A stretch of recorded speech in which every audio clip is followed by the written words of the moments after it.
Bom dia. Com um pouco de atraso, nós vamos dar início ao segundo Congresso de História da Ciência e da Técnica. E eu gostaria de chamar para compor a mesa... aliás, desculpa, eu sou o professor Gildo, daqui da FEFELESH, da História da Ciência, e gostaria de chamar, então, para compor a mesa a senhora diretora da Faculdade de Filosofia, Ciências e Letras Humanas, da USP, a professora Maria Arminda do Nascimento Arruda.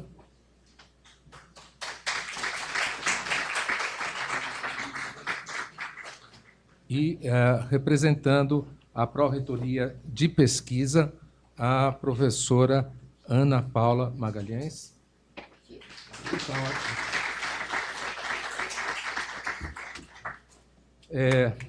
Representando e vice-diretor do Instituto de Estudos Avançados, professor Guilherme Ariplonsky.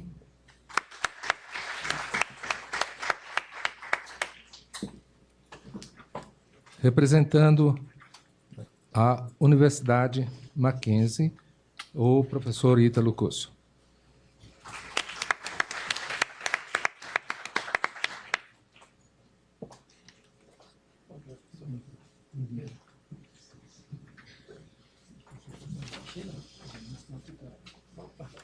Obrigado.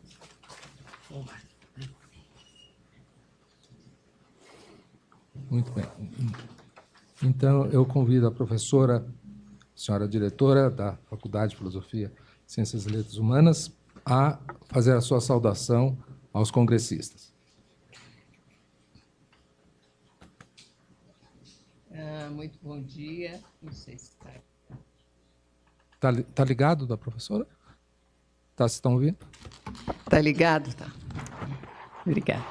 Muito bom dia. Quero dar boas-vindas aos presentes nesse segundo Congresso de História da Ciência e da Técnica, Desafios Contemporâneos, organizado pelo Núcleo de Estudos da História da Ciência. Quero dizer a vocês que é um grande prazer aqui estar, mas, antes de mais nada, quero cumprimentar a professora Ana Paula Tocconi, representando aqui a Pró-Reitoria de Pesquisa, professora dessa casa e do Departamento de História, cumprimentar o professor Ariplonsky, do Instituto de Estudos Avançados, o professor Ítalo, da Universidade Mackenzie, e, sobretudo, ao professor Gildo Magalhães, que coordena este núcleo e que hoje realiza este segundo congresso. Quero cumprimentar todos os presentes, fazer uma referência a um grande amigo aqui presente, pesquisador, escritor, professor Flávio Coelho, que estava aqui, mas agora acho que foi lá para trás, um grande escritor, aliás. E dizer a vocês que a realização desse segundo congresso é a maior expressão da importância e da vivacidade do Grupo de História da Ciência, aqui da Faculdade de Filosofia, Letras e Ciências Humanas, da Universidade de São Paulo. Como talvez não seja do conhecimento de todos, a faculdade, por isso vou fazer a menção, a faculdade é uma instituição de grande porte. Eu estava comentando isso há pouco com o professor Flávio e o professor Ari, porque ela é uma instituição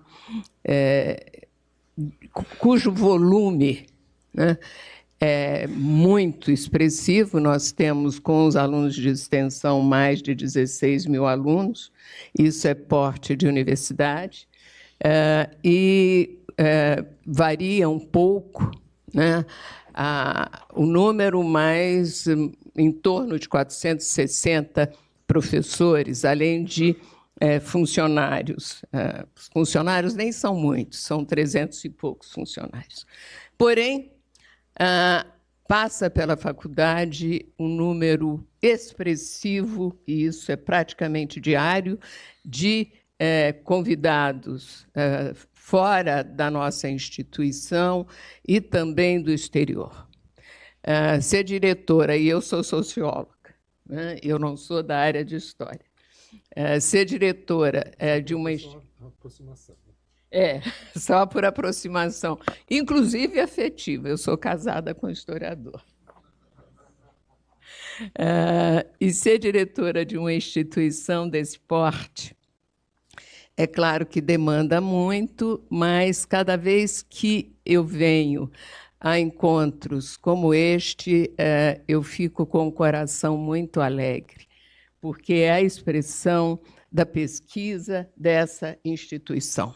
A Faculdade de Filosofia, ela tem uma diversidade de pesquisa, de núcleos e de laboratórios que eu convido a todos que não são ligados a ela a conhecer, às vezes até os que são ligados.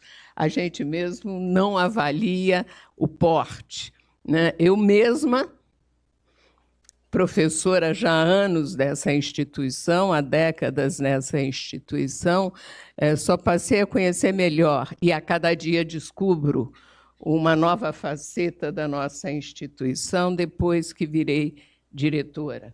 Só as letras têm porte, do ponto de vista de tamanho, ela é maior do que toda a Politécnica, só as letras. E as letras, por exemplo, têm uma diversidade de pesquisa absolutamente assustadora. É um mundo a ser descoberto. Nós temos especialistas em sânscrito, em hitita, em todas as áreas. O núcleo da história das ciências, por exemplo, congrega uma pesquisa interdisciplinar e multidisciplinar. E isso é o maior espelho da diversidade da nossa pesquisa. Portanto, um evento, um congresso como esse, História da Ciência e da Técnica, isso já é muito revelador. Por que é muito revelador?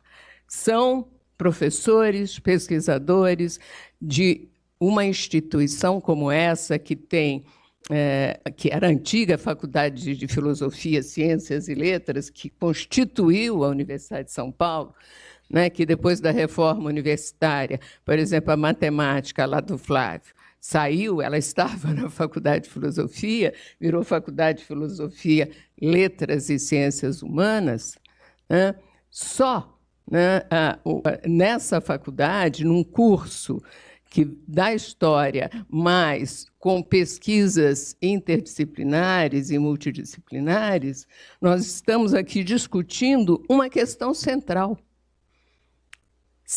do mundo contemporâneo, o papel da técnica e o papel da ciência.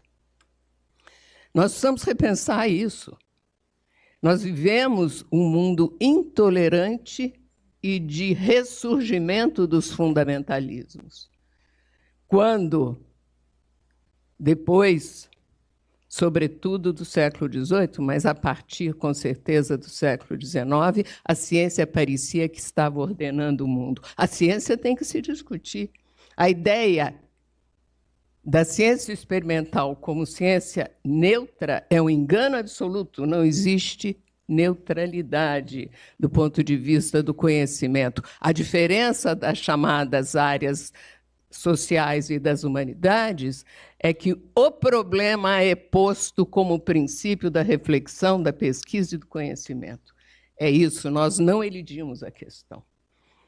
O mundo da tecnologia, desse desenvolvimento da chamada inteligência artificial, é o mundo que vai requerer um dimensionamento histórico dessas verdades transitórias.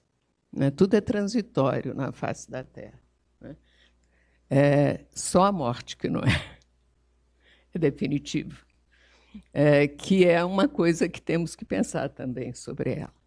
Aí supõe o problema da existência com uma força notável, já que eu falei da morte por um acaso. né? Não é uma casa que meu paizinho faleceu há pouco e era um intelectual a quem eu era muito ligada. Então, ultimamente, esse problema tem sido posto muito para mim. Que isso que transforma a nossa consciência. Não foi por um acaso que Heidegger disse que o que nos diferencia no âmbito das espécies é que nós temos consciência de que vamos morrer. E o problema da tecnologia, as questões éticas, a questão da tecnologia que está excluindo pessoas do mundo do trabalho. Eu temo que o nosso mundo irá se aparentar, professora Ana Paula, da Baixa Idade Média. Aqueles contingentes de sobrantes que estão na base das cruzadas, dos cavaleiros sem terra, da violência. Nós estamos nos aproximando disso. Isso retoma as questões da história, a questão da vida social, a questão da filosofia, dos princípios éticos. Eu li recentemente um livro dizendo que o futuro do conhecimento não é a tecnologia. O futuro pressupõe articular as questões do tempo, da história, da sociedade, da filosofia. E isso escrito por um criador da tecnologia. Então, professor, eu não pretendia falar tanto. Isso é bem a expressão da alegria, da minha alegria estar aqui e ver a diversidade da nossa instituição. Eu quero cumprimentá-lo, vocês, a todos, por esse congresso e dizer que todos são muito bem-vindos, os nossos convidados, as pessoas de fora, usufruam desse congresso e da Faculdade de Filosofia, Letras e Ciências Humanas. Muito obrigada.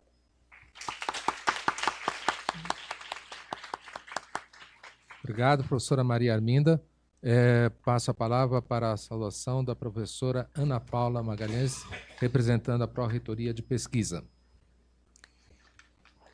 Bom dia a todos.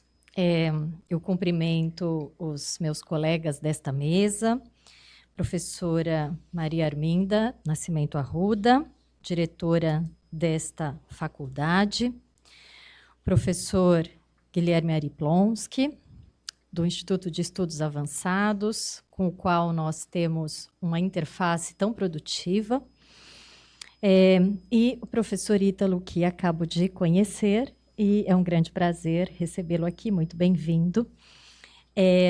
Eu quero saudar também essa audiência, esse público, em nome da Pró-Reitoria de Pesquisa. Eu estou aqui em nome do Pró-Reitor de Pesquisa, o professor Silvio Canuto. Eu sou assessora de programas e eventos da Pró-Reitoria de Pesquisa, mas também tenho muita alegria de estar aqui, porque eu sou professora desta casa, não é, como já foi dito aqui. Eu cumprimento a organização deste evento, na pessoa do professor Gildo Magalhães e de todos os que trabalharam para a sua realização, entre eles professores, alunos e monitores. Sem eles, isso aqui não acontece, e eu sei perfeitamente disso. Eventos como este revelam e reverberam a grande vocação desta universidade, uma instituição de pesquisa. Eu gostaria de ressaltar isto hoje e firmar na minha fala esta convicção de que a universidade apresenta um papel e uma vocação importante no sentido de conduzir e liderar a pesquisa de qualidade na nossa sociedade. Eu desejo a todos um ótimo evento, que ele seja muitíssimo proveitoso. Muito bem-vindos.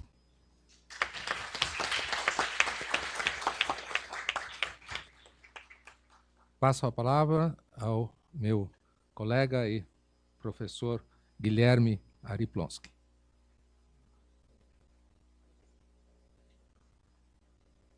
Instituto de Estudos Avançados da USP.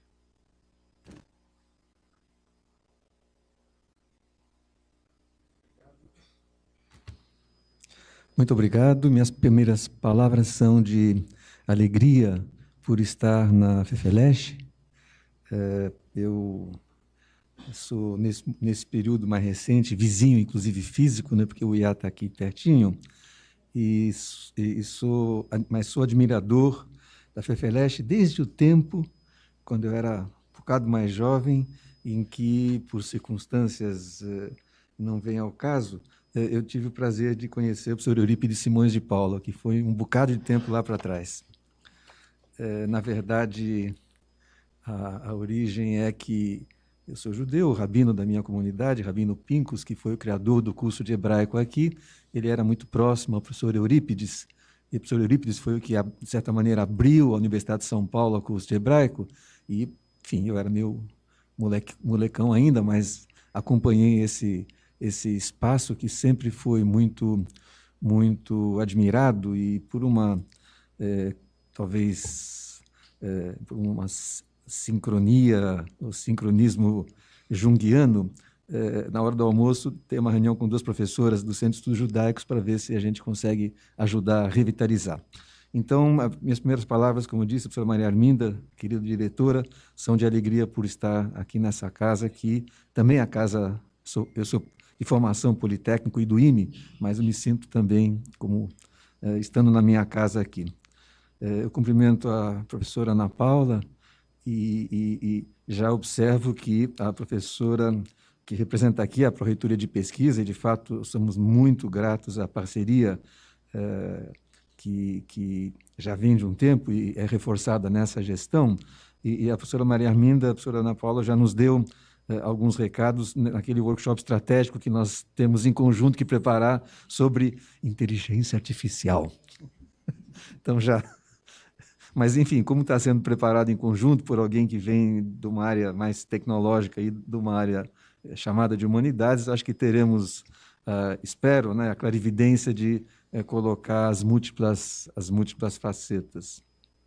Professor Ítalo, muito bem-vindo, é uma alegria poder compartilhar a mesa com a Universidade Presbiteriana Mackenzie, e que é uma universidade importante, uma universidade que também faz pesquisa. Nesses últimos tempos, na área que eu estou pessoalmente mais próximo, que é a área da tecnologia e inovação, muito reconhecida pelo MacGraph, né? Pelo grafeno, que é uma aposta importante, mas que tem uma história mais do que conhecida, reconhecida para o desenvolvimento de São Paulo e do país. Que bom que o senhor está aqui conosco. E, finalmente, caro amigo Gildo, a gente se conhece há mais tempo do que devemos aqui publicamente confessar, mas eu queria só ressaltar que nós convivemos durante um bocado de tempo, justamente no Centro Interunidades de História da Ciência, que, salvo melhor juízo, foi criado ainda pelo professor Shozo Motoyama, e que o professor Gildo... E foi uma experiência maravilhosa, porque nós temos representação de praticamente toda a universidade nesse Centro Interunidades. Então, as reuniões do Conselho eram reuniões em que a gente saía, vamos dizer assim, era quase que uma aula informal, né? Que tantas visões e tantos olhares diferentes. E o professor Gildo, ele é, além de tudo, o que a gente chamaria hoje um empreendedor acadêmico. Então, ele assumiu, colocou mais vida no Centro Interunidades, entrou também no IA, com um grupo, enfim, também nesse foco, juntou os esforços e criou, então, essa iniciativa que está na segunda edição. Eu só me permito, finalmente, cumprimentar as senhoras e os senhores, mas destacar a importância da participação da comissão organizadora, da comissão científica, e na pessoa do professor Cristiano Marques, que é do Butantan e SUSEM, me relembrou agora que, na verdade, embora esteja aqui com o Butantan, a sua casa de origem é a SUSEM, mas, enfim, na área da saúde, e então é bom a gente contar também com essas parcerias externas à universidade. A universidade tem que ser uma casa porosa, em que o conhecimento e as pessoas fluem com muita facilidade. Agradeço, evidentemente, a equipe de apoio do IA, o Jorge, a Cláudia, enfim, todo mundo a Adriana aqui do próprio Centro, enfim, todo mundo que ajudou a realizar o evento. Poucas palavras, a professora Maria Arminda já fez uma reflexão muito importante, eu não queria, vamos dizer assim, estender, mas apenas comentar que eu fiquei pensando, né, na verdade, no subtítulo, não é, do nosso evento, que é a História da Ciência e da Técnica, Desafios Contemporâneos. E eu fiquei me perguntando, vindo para cá, né, se os desafios se referem à história da ciência e da técnica ou os desafios se referem à ciência e à técnica. Qual é o foco, né, dos desafios? Pois é, provavelmente, conhecendo o professor Gildo, será isto e também aquilo. E aí eu só queria, reforçando a observação da professora Maria Arminda, de que o que, vamos dizer assim, a partir do século passado, era quase que uma progressão inexorável do entendimento da ciência e da técnica, como está colocado aqui, ou tecnologia, e hoje a gente chama de inovação, a resultante disso, como sendo algo, vamos dizer assim, usando o termo uma linguagem mais matemática, né? Algo que vai crescendo monotonicamente, sempre no mesmo sentido, em direção à construção de um mundo melhor, felicidade humana, etc.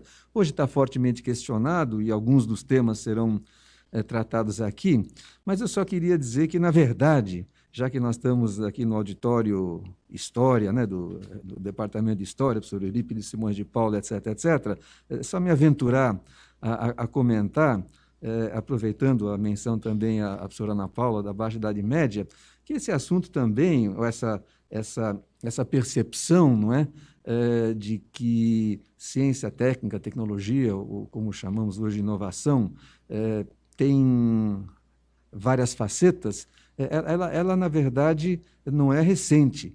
Ela, na Baixa Idade Média, século XIII, que eu acho que faz parte da Baixa Idade Média, na Universidade de Oxford, assim, para dar um exemplo e ser bem contundente, e com isso eu concluo, na Universidade de Oxford havia um cidadão chamado Roger Bacon, não é? Um franciscano que era um mestre, professor da Universidade de Oxford, e que era uma pessoa luminar. Ele dominava ótica, matemática, astronomia, enfim, filosofia. Ele também se dedicava à ciência experimental, propôs máquinas voadoras, propôs carruagens motorizadas, enfim, uma figura altamente diferenciada, para usar esse termo com muita cautela, ou como se fala internacionalmente, um outlier, né? Um ponto fora da curva. Mas o resultado de todo esse brilho, de toda essa criatividade, foi de que ele acabou sendo encarcerado e sob a acusação, e abre aspas, de inovações suspeitas. E, portanto, eu diria que, nesse momento, nós estamos olhando com suspeição essas questões de ciência e técnica. Eu diria que, em alguns casos, com uma suspeição problemática, né, que reduz taxas de vacinação sob pretextos estranhos, não é?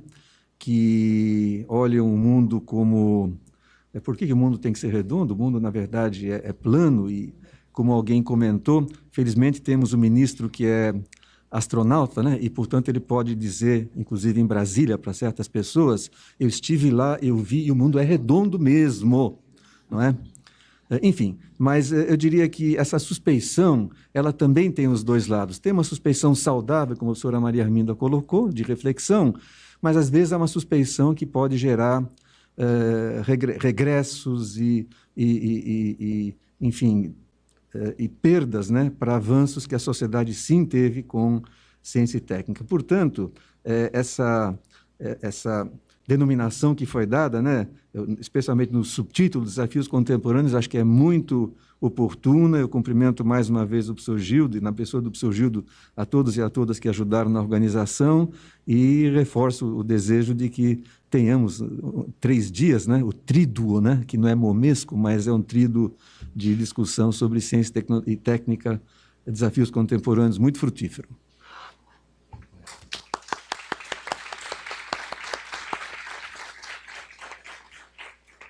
Passo a palavra, então, ao professor Ítalo, curso representando a Universidade Presbiteriana Mackenzie.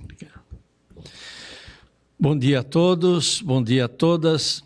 É com muita alegria que eu estou aqui nesse momento.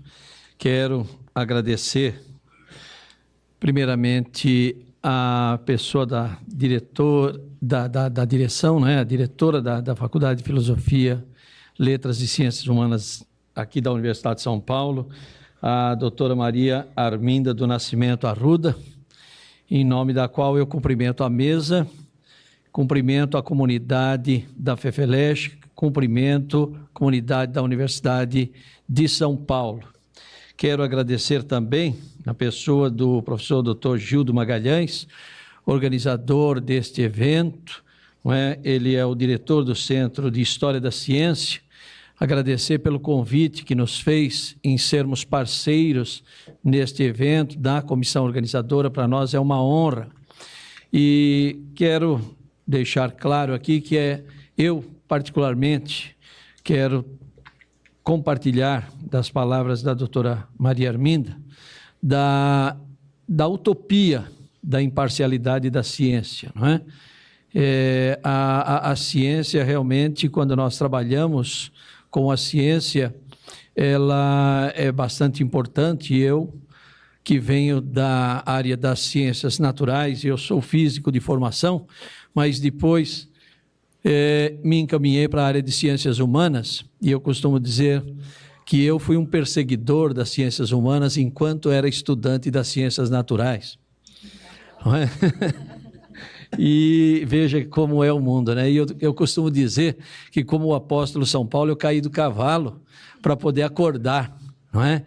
E eu acordei e vi a beleza das ciências humanas e, com ela, a partir de uma certa época da minha vida, perceber que, de certo modo, eu poderia ter vivenciado momentos melhores se eu tivesse sido orientado na multiplicidade das ciências. Então, neste sentido, eu me sinto alegre, me sinto feliz também. Por quê? Porque nós estamos na maior universidade do país, uma das maiores universidades do mundo, e é uma honra sermos parceiros da Universidade de São Paulo. Eu tenho filhos que estudaram aqui na Universidade de São Paulo. A minha filha é filha da FEFELESH também, né? Fez Ciências Sociais, Ciências Políticas. Um dos meus filhos é arquiteto pela FAO, mestre, doutor e pós-doutor pela FAO e professor da FAO também. Então, eu me sinto também integrante da casa. Embora eu tenha feito também alguns cursos aqui na USP, não de graduação nem de pós-graduação, mas tenha feito alguns cursos aqui, me sinto à vontade e é uma honra estar sempre aqui na Universidade de São Paulo. Com relação ao evento, de maneira especial, que alegria poder participar de um evento desta magnitude, desta importância na contemporaneidade. Refletir sobre ciência e técnica num momento pitoresco por quê? Há poucos meses nós vimos na imprensa que na França está havendo um movimento de retirada das novas tecnologias das crianças e dos adolescentes. E nesta semana eu vi que algo semelhante está acontecendo em alguns estados dos Estados Unidos também. Aliás, no Vale do Silício, parece que algumas escolas é proibido usar calculadora, é proibido usar tablet, é proibido usar computador em sala de aula. Então, eu costumo dizer, me perdoe quem pensa o contrário, mas eu costumo dizer o seguinte, que existem duas formas de acabar com uma doença. Uma das formas é encontrar o medicamento adequado e apresentá-lo ao doente e lograrmos o êxito desejado e acabamos com a doença. A outra é matando o doente. Nós acabamos com a doença. Me parece que algumas pessoas no mundo estão pensando em matar o doente. Quando nós temos a realidade das novas tecnologias, e as novas tecnologias me preocupam também, como disse a professora Maria Arminda, me preocupam muito, e esta analogia, esta comparação que ela fez também, a Idade Média, a uma realidade já vivenciada pela humanidade em situação diferente, mas com resultado muito parecido ao que se prenuncia se não tomarmos o devido cuidado. eu vejo que as novas tecnologias devem ser acolhidas e devem ser avaliadas de acordo com a necessidade do momento, local e pessoal. Realmente, as tecnologias, elas não são novidade para a humanidade. Por isso que eu faço questão de frisar as novas tecnologias, porque eu não sei como seria hoje a agricultura se não tivéssemos o arado. Só que hoje nós temos um arado ultra sofisticado, todo ele equipado com as novas tecnologias. E enquanto nós precisávamos de várias pessoas ou animais puxando o arado há milênios, hoje nós temos uma máquina que faz o trabalho muito mais rápido, talvez até mais eficiente. Eu digo talvez porque também é motivo de avaliação, mas nós deixamos de empregar seres humanos, lembrando sempre que a população mundial é muito maior hoje do que era quando se inventou o arado. Então, eu vejo este evento como um evento oportuno, importante, de reflexão, porque nós estamos falando da história, da ciência e da técnica. Então, parabéns, doutor Gildo, obrigado mais uma vez pelo convite, os demais colegas que compuseram a comissão organizadora, todos eles eu quero, na pessoa do doutor Gildo, cumprimentá-los um a um, os que estão aqui presentes, os que não puderam estar nesse momento, mas eu trago a saudação, então, do nosso magnífico reitor, professor doutor Benedito Guimarães Aguiar Neto, que saúda a Universidade de São Paulo neste momento, por meio desta mesa também, e do nosso diretor, doutor Marcel Mendes, diretor do Centro de Educação, Filosofia e Teologia de nossa universidade. Um abraço a cada um e um bom evento e que Deus nos abençoe. Obrigado.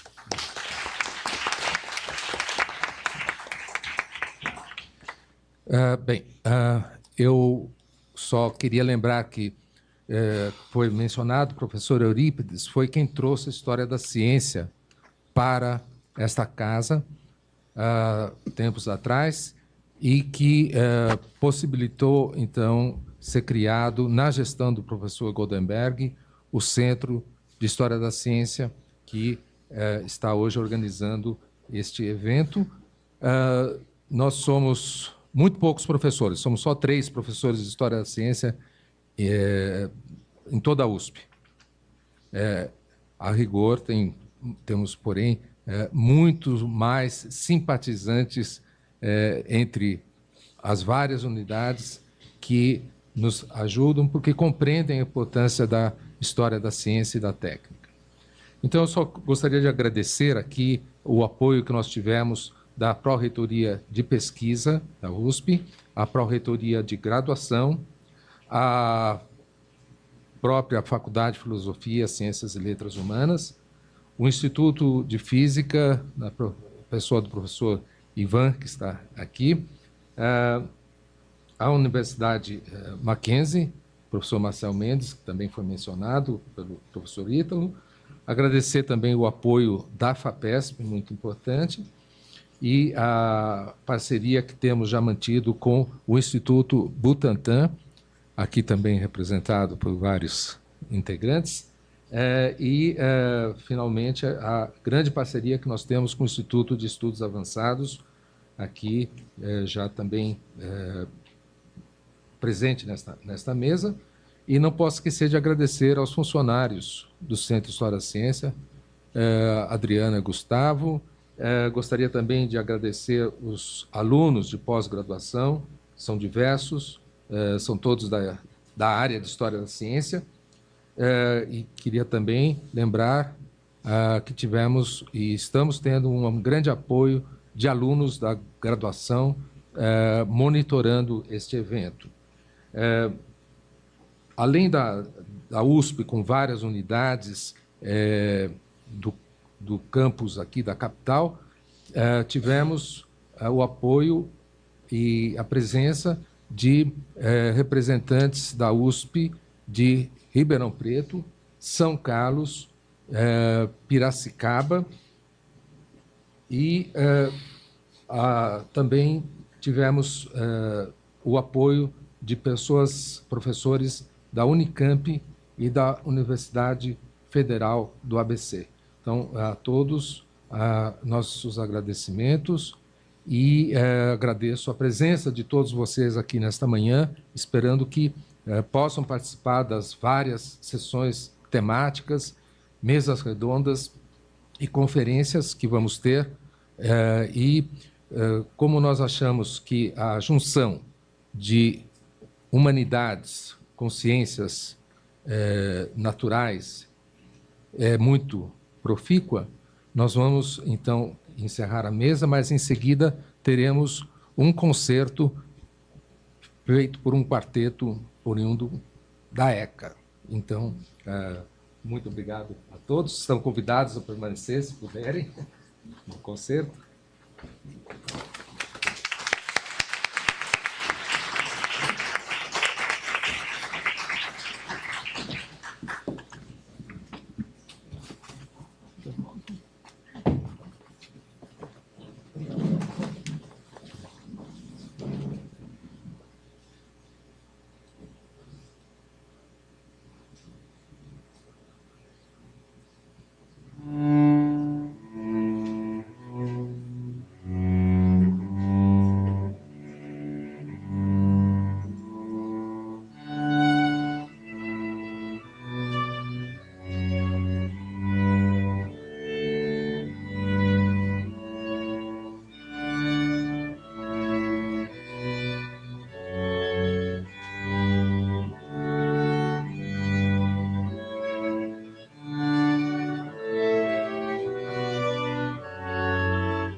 Depois dessa apresentação musical do Quarteto Cromos, estamos preparados para entrar na História da Ciência?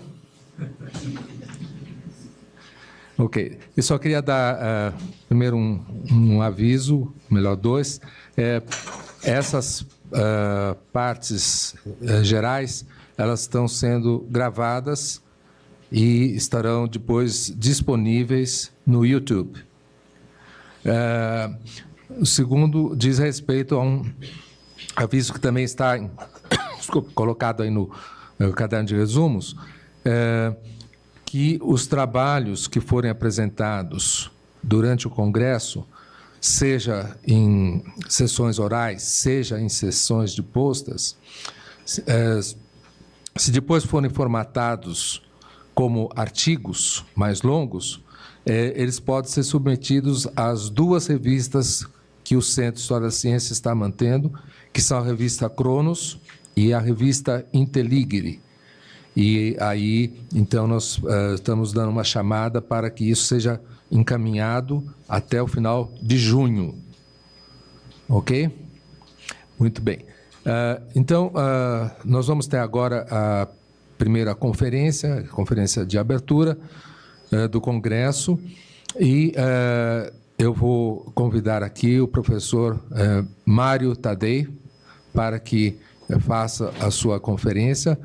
O professor Mário é oriundo da Escola Politécnica de Milão, onde ele se especializou em design gráfico.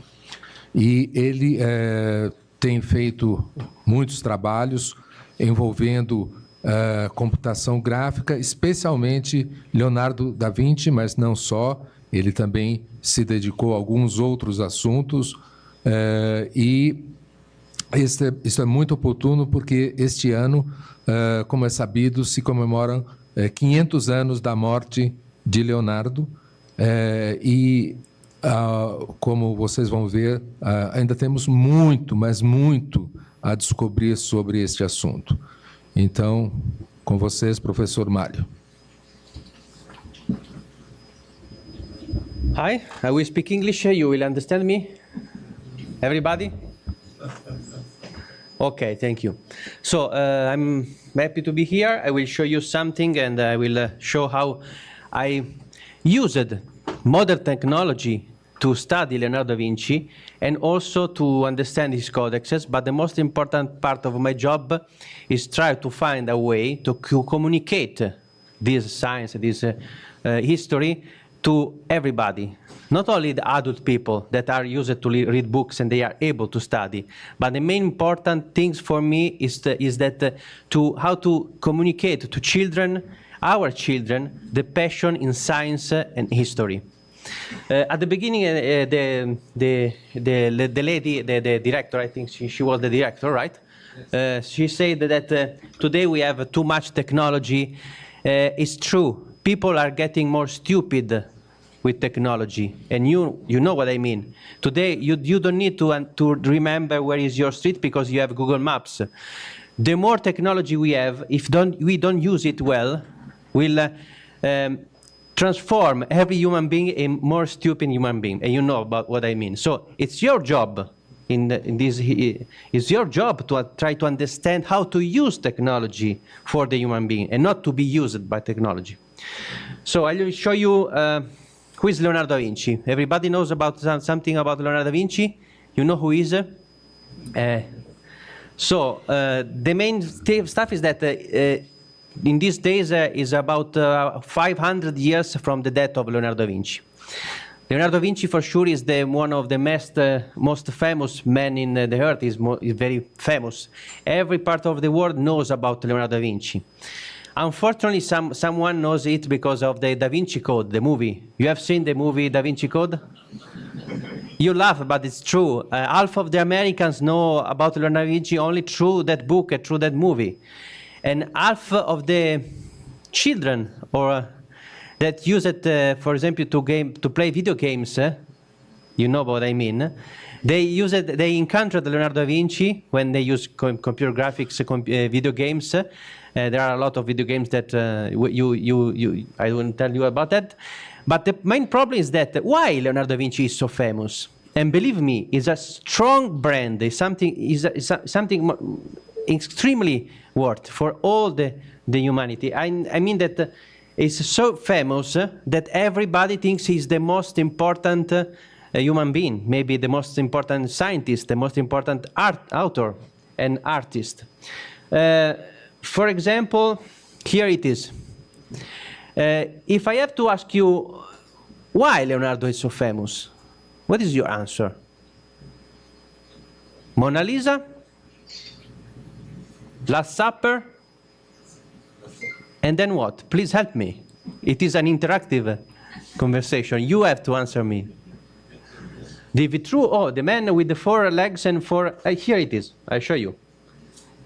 Here it is, one of the most famous picture of Leonardo. You recognize it? In Europe, we have €1 with this picture. It's very, very famous. All the doctors use it, all the industry use it for a different purpose. What? Okay, just a moment. Then, this man, Mona Lisa, Last Supper, and then what? Help me, please. Have you ever seen the books of Leonardo or maybe an exhibition? Leonardo da Vinci is famous for his inventions, right? Can you help me to number some of them? The tank? The parachute? The helicopter? Have you seen the helicopter of Leonardo? Okay, let's see a lot of yes.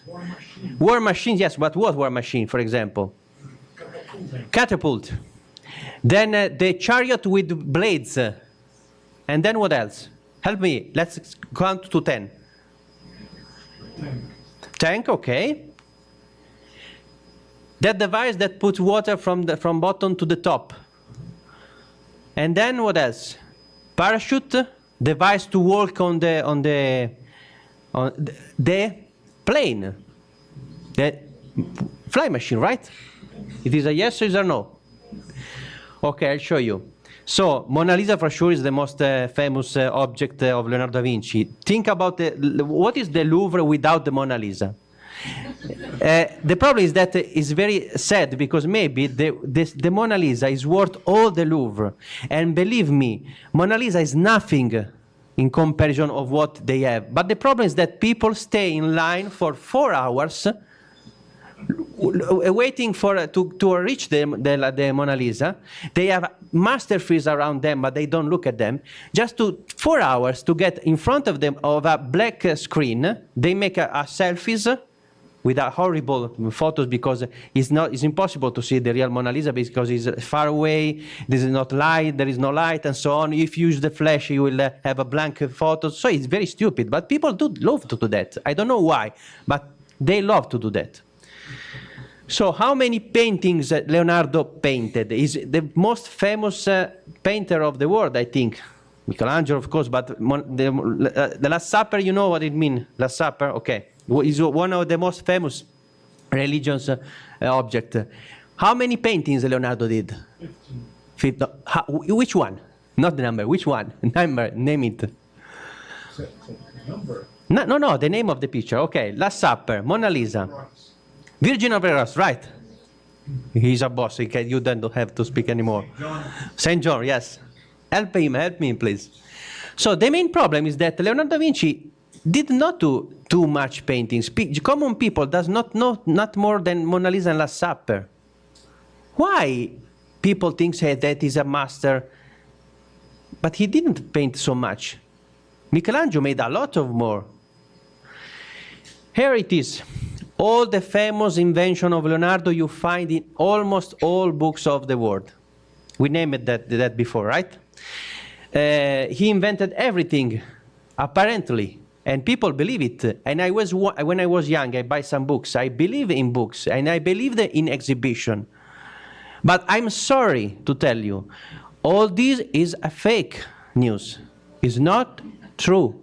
I'm sorry, it's not true. It cannot be true. I will show you why. You know that, but you will not accept at the beginning. Let's go back. What is the name of this picture? Vitruvian Man. In Italiano è uomo vitruviano. This means that this man, this picture, this design is made by Vitruvio. It's an architect before Leonardo. I'm sorry to tell you, but Leonardo copied it. I will repeat it. Leonardo copied the design from Vitruvio. Third time. He copied, right? Because this picture was before Leonardo. A lot of engineers, Renaissance men, draw about the Vitruvian Man. But Leonardo, why Leonardo get the copyright of this picture? Because everybody in the world knows that this is Leonardo, but this is not. This is a drawing by Leonardo, but it's not. The main problem is that today, I'm sorry to tell you, but the problem we have in exhibition, I have a lot of problem with other exhibition, is that they just show you the beautiful Mona Lisa, but they don't explain nothing. So the best way to understand is to read what Leonardo wrote here. And believe me, here on the top, Leonardo is very honest. He's not a fake man. He wrote here, the man from Vitruvio. He wrote the truth. Leonardo says, I'm copying the idea of Vitruvio because it is wonderful. So Leonardo is a true man. He's not a fake one. He's not someone who wants to steal ideas from other people. But he understands that this drawing is so beautiful and so useful that he will understand how to use it, not only in architectural, because the Vitruvian Man was done by Vitruvio to be used as a canovaccio for architectural stuff. The means is that if you want to build a palace and you have to find some relation for measurement, just copy the relation of the human body and your architecture will be better. Leonardo used also the Vitruvian Man not only for architectural purpose, but as a masterpiece to be able to remember all the proportion of the human body. Not the measurement, the proportion. All this stuff here is Leonardo that is describing that this part from this part is 2 times this, 2 times that. So if you remember every proportion of the human body, you will become a better artist. Okay, and what about all the machines here? I'm sorry to tell you, but all these machines are copied by Leonardo, one by one. I'm sorry to tell you, but this is the truth. We are in university, we must say the truth. And you know, of course, the truth, that Leonardo is impossible. Think about that. What message we give to the young people? That Leonardo invented everything? How can a man can invent everything? It's impossible. So the basics and the truth is that Leonardo copied everything. Because remember that copy and study is the same thing. When you are young and you are in the school, you are copying from the blackboard, so you are studying. Studying and copying is the same thing because a student cannot invent anything. He has to copy from the blackboard. He has to copy from books. So Leonardo copied one by one. All these famous machines from Leonardo are copied by Valturio, Francesco Di Giorgio, Taccola, from the book of De Re Militari, is an ancient medieval book that Leonardo used to study all the war machines. So believe me, one by one, Leonardo copied all these books, and he stole the design from every one of these guys. But why? The story is this. When Leonardo was young, remember Leonardo was a painter. He started from Vinci. He started when he was young to learn how to paint. And what a student do? Day by day, is copying from human being, from flowers, every day copying and copying. The more you copy when you are young, the more you are good to become a drawer and artist. You know that. The more you copy, the better it is. So he was good at copying things. But he wanted to do more. So he asked to the Duke of Milan to work in Milan from Florence to Milan. But the Duke of Milan does not need any more artists. he need what the Duke of Milan need at that time. At that time, 500 years ago, in the place we call Italy, there was war every day. So the Duke of Milan wanted an engineering in war machines. So Leonardo, what he did, he wrote the first document in history that is the first curriculum of history. And he wrote to the Duke of Milan, dear Duke of Milan, please pay me, because he wanted money. I want to come to work in Milan, like maybe today young people want to go to New York to work, or San Francisco to make movies. Exactly the same. Leonardo wanted to do more. And so he wrote to the Duke of Milan to be hired by him and to become an engineering. But the truth of this is that Leonardo never presented himself as a painter, but he presented himself as an engineer that was able to build hundreds of war machines, because the Duke wanted to hear that. That's why the Duke hired Leonardo da Vinci. And the beautiful of these documents is documents from the Codex Atlanticus, is the first curriculum of the history, because Leonardo wrote, number 1, I can do this. Number 2, I can do that. Please, I beg you, hire me. Exactly the same you do and you have to do when you want to find a job. But guess what?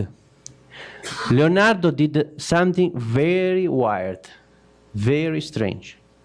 I'm sorry to tell you this is my opinion, but you can find documents. Leonardo was a liar. How can it be that a young man that is copying pictures every day can be an engineering on war machine? It's impossible.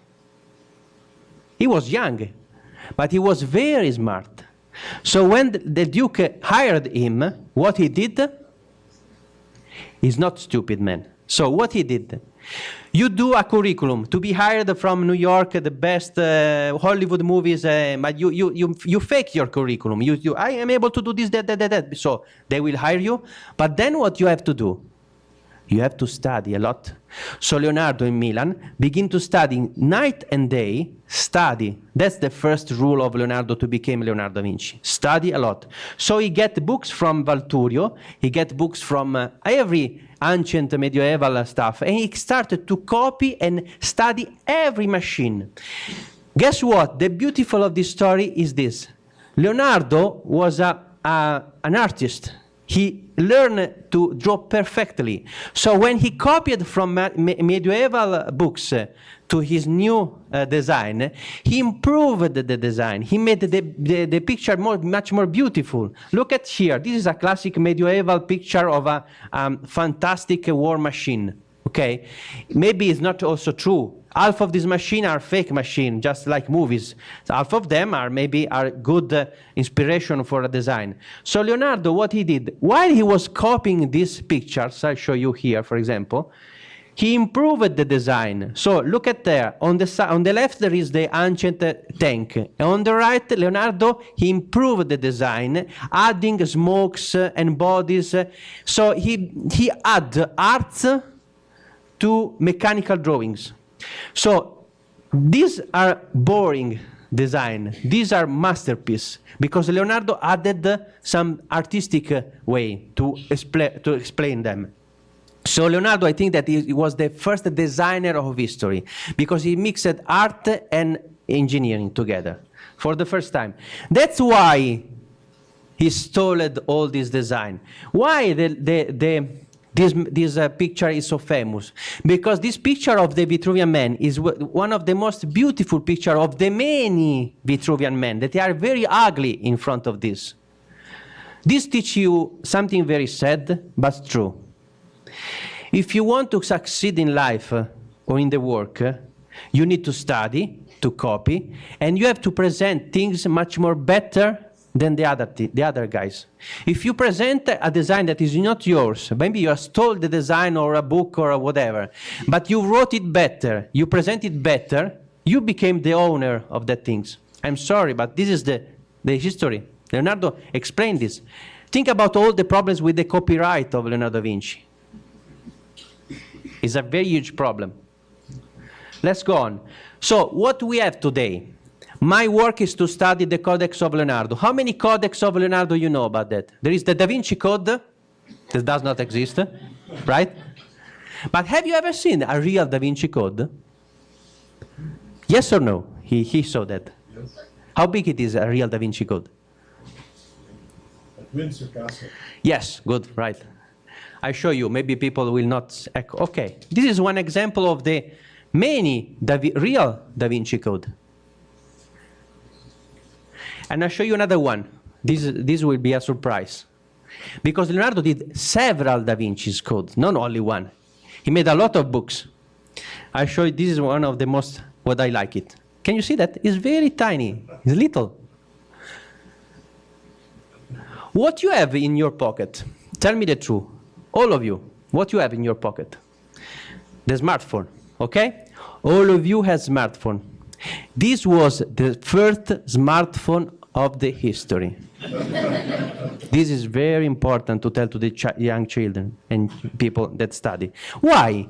Because Leonardo used these books, empty books, to copy ideas from all the world, to study, to observe the nature, to observe the machines. And why, how Leonardo was able to understand machine? Because he drew sketches on these books. When he went, for example, this book says, today we have something like 6,000 pages. When you buy a book of Leonardo, I am very upset, or you go to an exhibition, they will show you only the Mona Lisa, Last Supper, 10 machine, and maybe 20 or 30 beautiful drawings. But this is fake. That 30 design are the Leonardo that is copying and selling to the Duke. They are fake design. Of course they are beautiful drawings because Leonardo had to show them to the Duke. But the real codex of Leonardo, the real knowledge of Leonardo is inside these 6,000 pages of Leonardo. My work from 20 years from now, from when I was young, is to study and collect all these drawings to understand what is inside.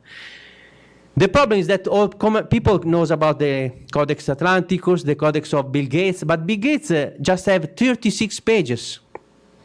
Okay, again, why so little? Because this was a book that Leonardo put it in his pocket. When he went to Milan, and maybe next to a river, and he saw, for example, a dragonfly or a bird, he wanted to study the dragonfly and the bird, so he put it out from his pocket his phone, and he started to sketch on these books. While he was sketching, he was studying and copying nature. Okay? What happens today? You have your phone, you go to a beautiful exhibition, you go to a beautiful museum, so you take a picture because you like a machine, and what happens? You forget it. You have lost that machine. Because your picture, you believe that your picture, that important stuff you have seen in that museum or in that library is very important for you, so you made several photos. But what happens to your photos? Tell me the truth. Where are the photos you made 2 years ago in that museum? Lost, completely lost. That's the problem of technology. You think they are there. You think that they are in the phone, but maybe they are in the cloud or in the phone you have lost 2 years ago. So you are losing time and losing information because you don't put energy and your brain to what you do. Why Leonardo was Leonardo? Because when Leonardo saw a dragonfly, he passed half an hour, not 10 seconds or 1 second like you do, but half an hour trying to understand that machine, trying to understand that book, trying to understand the things, and drawing these little sketches here. He was constrained to study it, because if you pass time doing something, you have to study it. The secret of Leonardo is that if you are in front of a very complex machine, let's say you are in front of a clock, okay, very complex clock. If you have to do a design of that clock, you have to do a drawing, you must understand the clock. You have to stay there 2 hours to understand everything inside. Otherwise, you are not able to draw it. You understand what I mean? Okay, that's the secret of Leonardo. And this is what we have lost today, because we think that a phone is very useful, but we lost everything we tried to study. So I'll tell you something more. What I discovered is that the first part The fake Leonardo, you understand that is a man that is very smart. He copied a lot. And he get these drawings to the Duke of Milan. He get paid. But what happened? After he was in Milan, he was 35 years ago, 30 years old, he tried to understand, he understood that machines, history is very important. He understood that the more you know, the better you can do, and the things you can do, you can imagine are infinite. That's why Leonardo passed all his life sketching 6,000 pages, and maybe double time, because we have lost a lot of books like this. My job is to find all the relation, and the problem is that I show you something very nice. Look at this picture. This is an example of the 99% of the books you never see in museums or in books. Why? Because they are not beautiful like the Mona Lisa. They are very ugly, and maybe there is nothing inside. I'll tell you the same things I said tomorrow, but it was very nice. Look at this picture. Okay, for example, here, in that scheme, is something very incredible. It's geometrical sketches to an advanced system of a clock, a tic-tac clock system. I call in Italy, you know, when you hear the clock, you say tick, tick, tick, tick. That is the mechanism that slows down the movement of the spring engine. This is exactly that machine, and this is an incredible improvement to make clocks.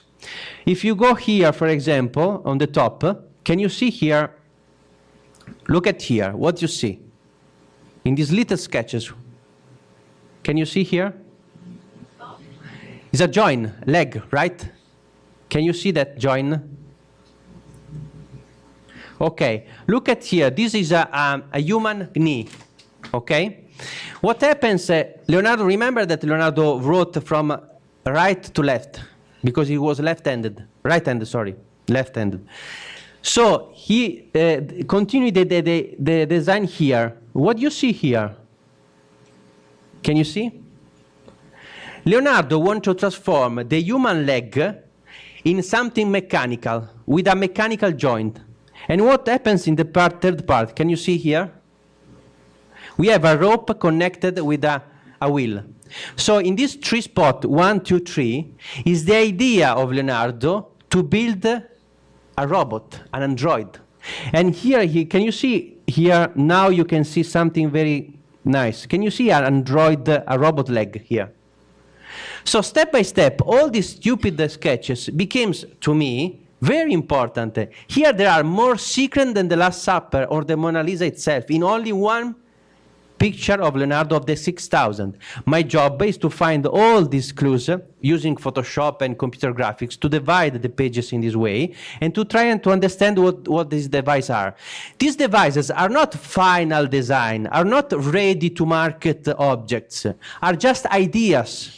And Leonardo does not need any more than ideas, because when he sketched the robot there, he knows that he can build it. He does not need to do all the full sketches. You understand this? So in this picture, there are hundreds of projects like this, for example. Leonardo fused mechanical and human body studies all together, because he was not only an artist, he was not only an anatomist, he was all things together. That's why Leonardo is so important. My job is another question is this, but Leonardo did all this machine or not? The truth is that Leonardo was so, there was so many things to do during the day. For example, painting the Last Supper, going to the Duke to do a festival, and blah, blah, blah, that Leonardo never had the time to build of this machine. Only 2 machines Leonardo built. My job is to build for Leonardo for the first time after 500 years ago, the machine from his country, to understand if this machine works or not. And believe me, half of this machine does not work. Half of them are very well working. For example, this is the robot software we did it in our museum in Milan. Please, if you go to Milan, go to Piazza Scala and say our museum is World of Leonardo da Vinci, Leonardo 3, where we collected all these machines. And for each one machine, we have a computer station where children can use technology to learn This is my dream. Use technology to make people understand and learn. This is a game, so children and people has to play with this computer stuff to build step by step the robot. This is the mechanical lion. Is one of the most famous objects of Leonardo da Vinci because Leonardo da Vinci was an engineering. After time, all the people around Milan and Florence and everything understood that Leonardo da Vinci was so good at do this design that they called the Leonardo to be paid to build a robot for the first time. Okay? This, for example, is the dragonfly. It's a mechanical tool to fly. This is the first robot of history. It's a device that is able to walk around the street or maybe in a theater. The dragonfly. Yes. I was waiting for the first question. I will change. Okay, let's look at something. Okay, I hope that this works. I show you an example. Oh, it does not work like. Let's see if this. The problem is that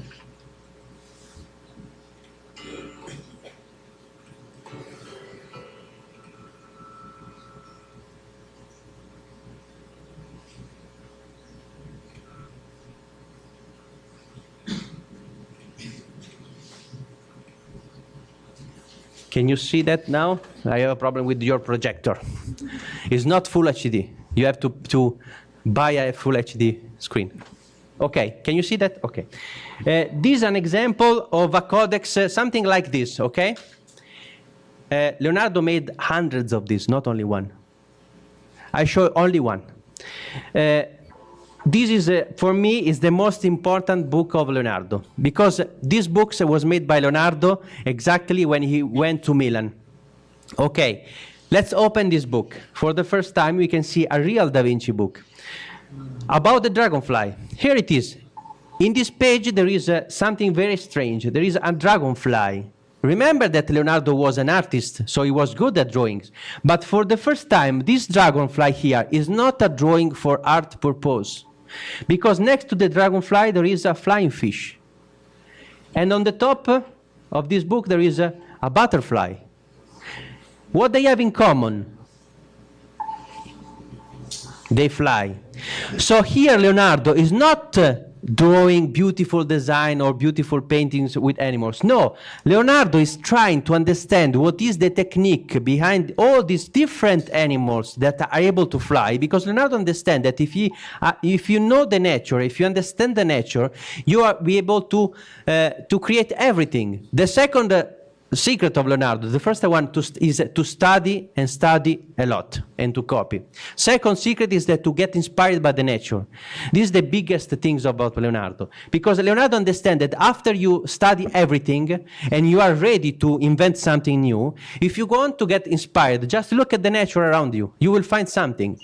I'll give you some example here. Leonardo is, for example, in this page is very nice, because can you see here? Here, for example, is the first design of Leonardo David. It's a statue, it's art piece. Then here we have a study of Leonardo that is studying war machines, but not his design. He's studying ancient Greeks, ancient Roman Empire, because he understood that all the knowledge is already there. You just have to open books and read everything. For example, look at here. There is a strange weapons, okay? These weapons is Leonardo that is copying the ancients before him, and he imagined a big boat. And look at the mechanism on the top. This machine can destroy and can cut an entire boat in front of him. Guess what animal Leonardo is inspired by? Scorpion. Right, a scorpion. And I show you the truth here. Look at the in front of here. A scorpio, backwards. So, the real secret of Leonardo is this. Study a lot. Copy a lot. Study all the ancient technology and all the ancient history. The more you study, the more you know. Then, after you have studied everything, you can look at the nature, take whatever you want from the history and take whatever you want from the nature, put them together, you have a new object. War machine, civil machine, architecture, no matter, whatever you mix, you will find something new. In this incredible book, there are 2,200 pages, and I found more than 500 new design and objects. And please tell me what you are interested in. Show me something. Give me a number or a machine. Fly machine, a war machine, perpetual motor machine. Name something. Fly machine. Fly machine. Oh, it's too obvious. Okay, I'll show you. Okay, this is a very nice story. You have to learn. Before I show you the truth, I have to show you this design. Okay. This is one of the most famous machines of Leonardo, right? No. Or yes, we will discover it step by step. For the first time, we will together we understand what is the truth about this. What the books say about this machine? What does it look like? It is the famous helicopter of Leonardo da Vinci. In every book you find the helicopter of Leonardo da Vinci. In every museum you find this device with 4 men that are running, spinning around very fast, and they say, okay, this is the helicopter of Leonardo.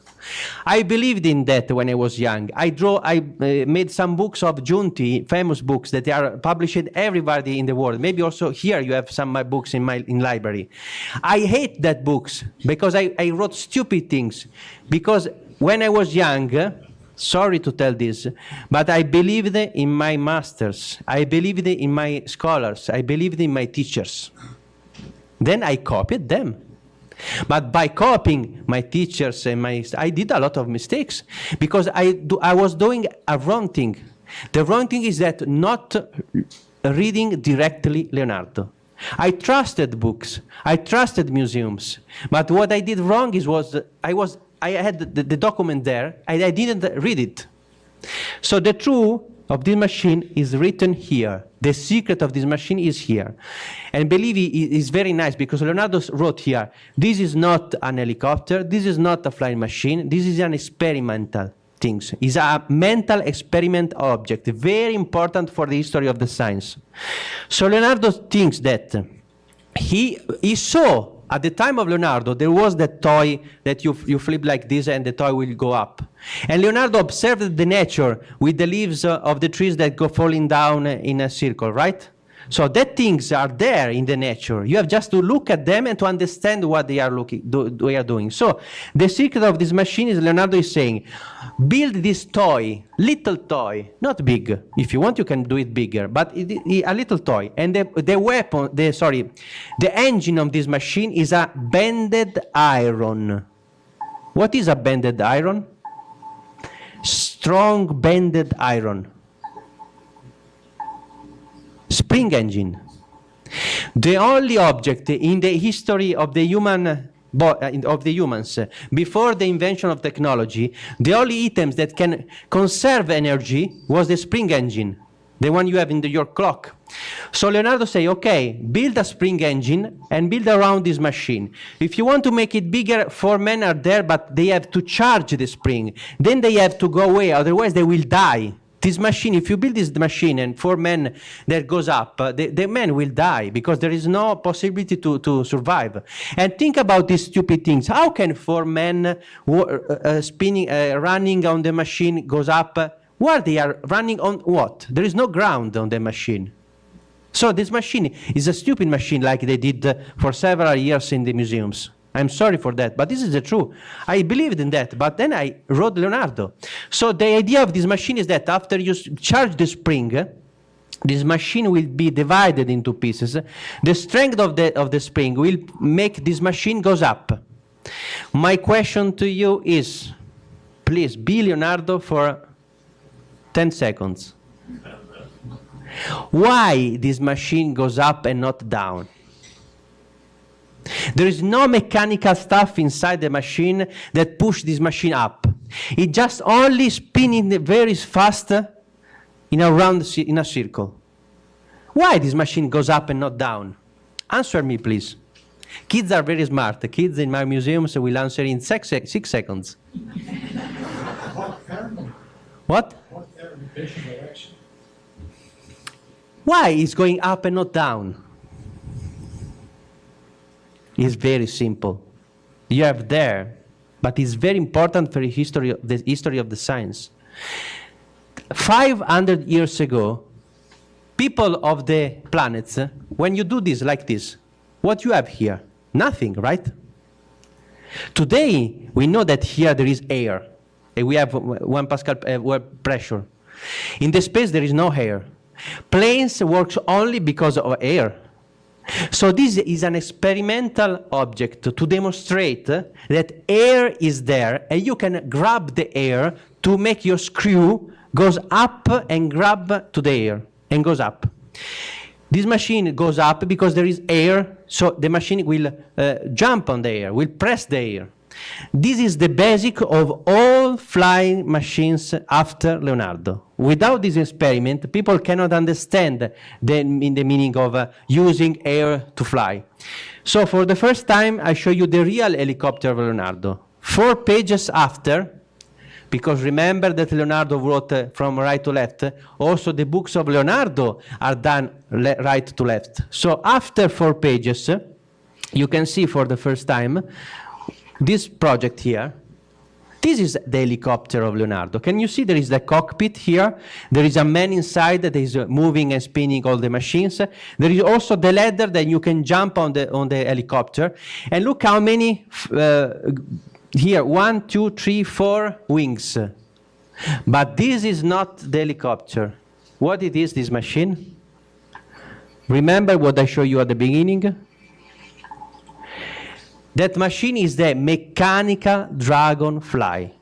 There is no one flying machine. There are as many flying machines as animals are able to fly, to be there.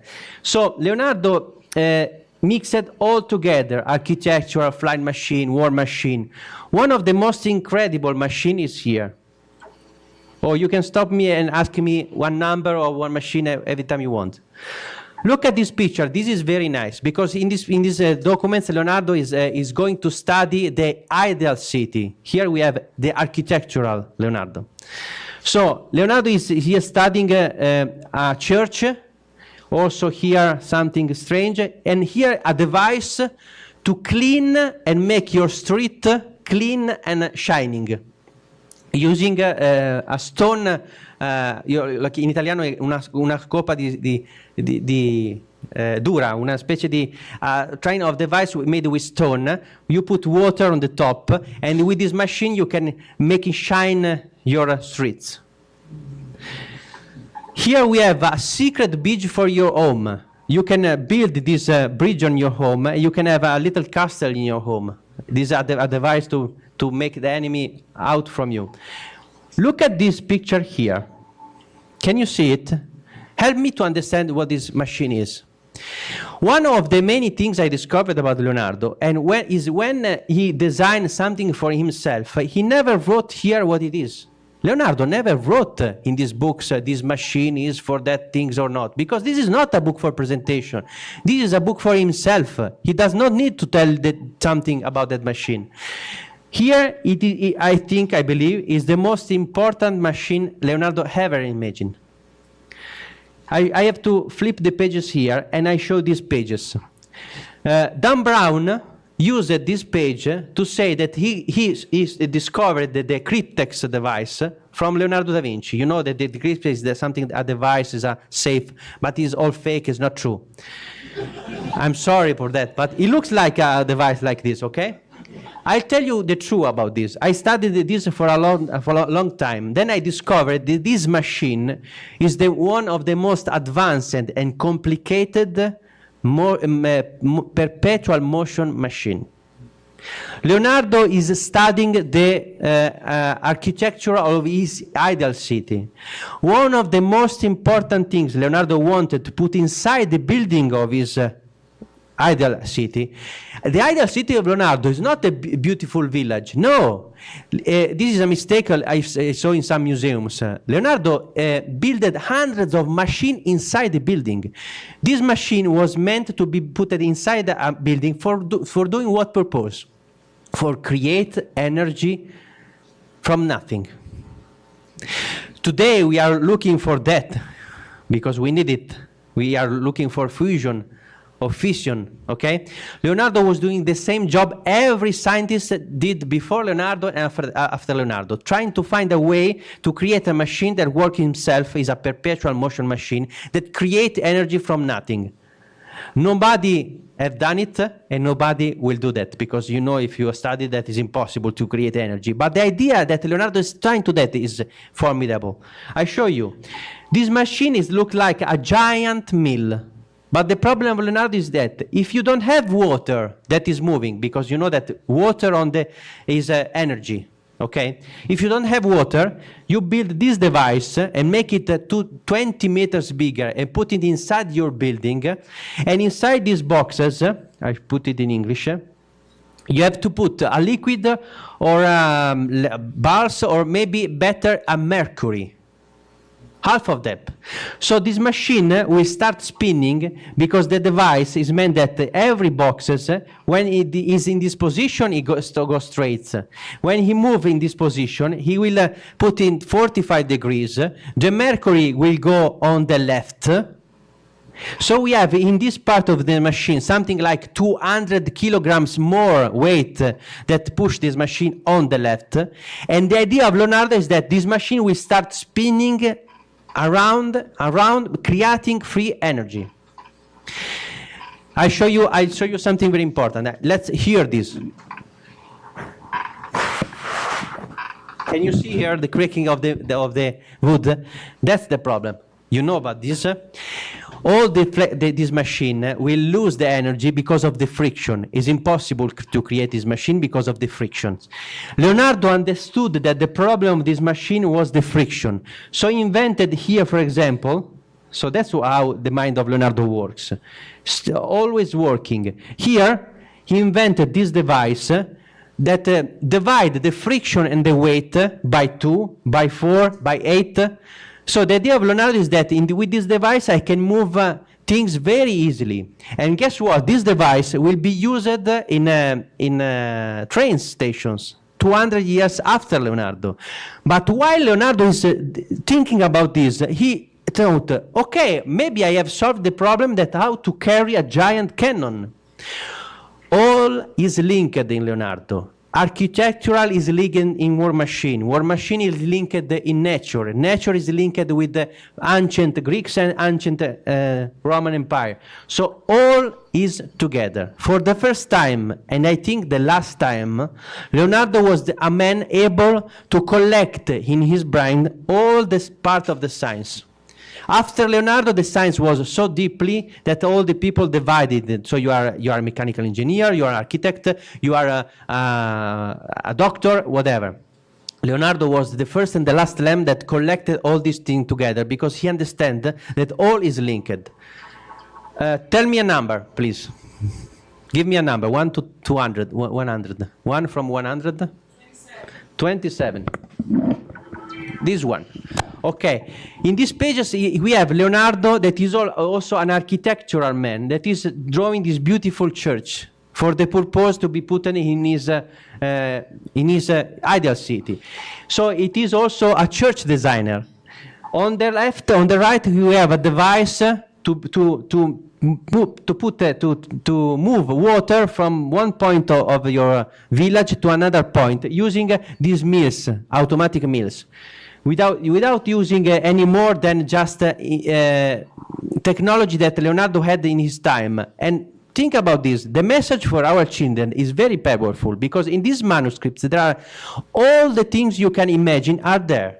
And Leonardo does not have technology. So this means that if you use your brain, you study a lot and you get inspired by nature, you can build everything. Step by step in this page, so you have the architect that transforms himself in an architect of castles, then the castle. Look at this device. We have today the same object that is able to go up and down just using ropes. Leonardo, of course, that Leonardo did not start from nothing. He studied a lot ancient technology, and 90% of the machine came from the study of Leonardo of ancient technology. He added some device to improve the device, to make it much more efficient.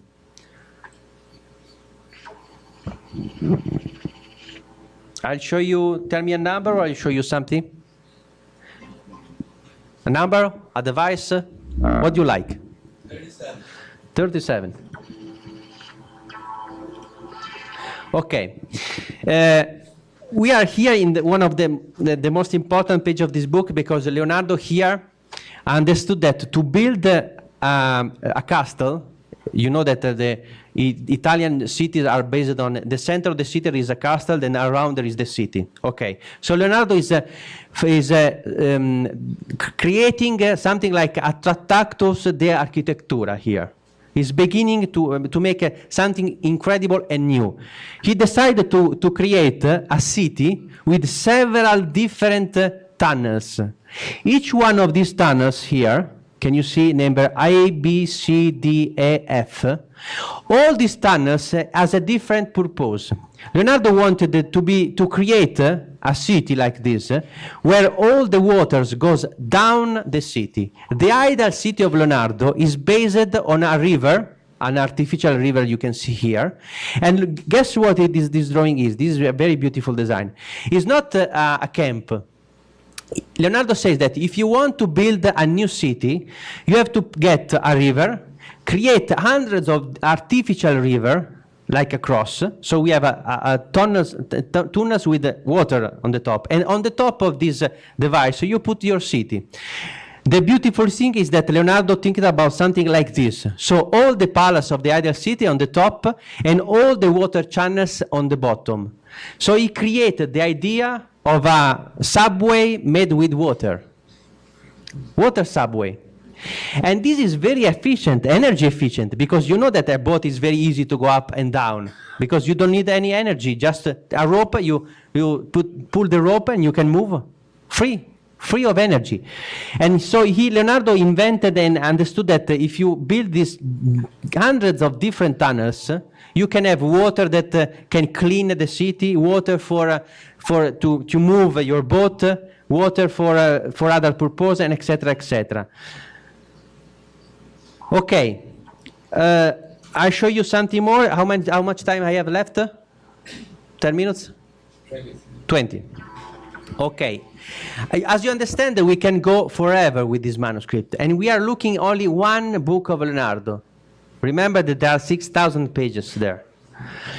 I'll show you something very nice, 41. This is very, very nice. I show this for the children, but when I talk with children, from my point of view, also Leonardo da Vinci was a children. For me, everybody who wants to study and to know is a child. Because a child is a human being made to understand and to learn. For me, a child can be also a man that 8 years old that wants to learn.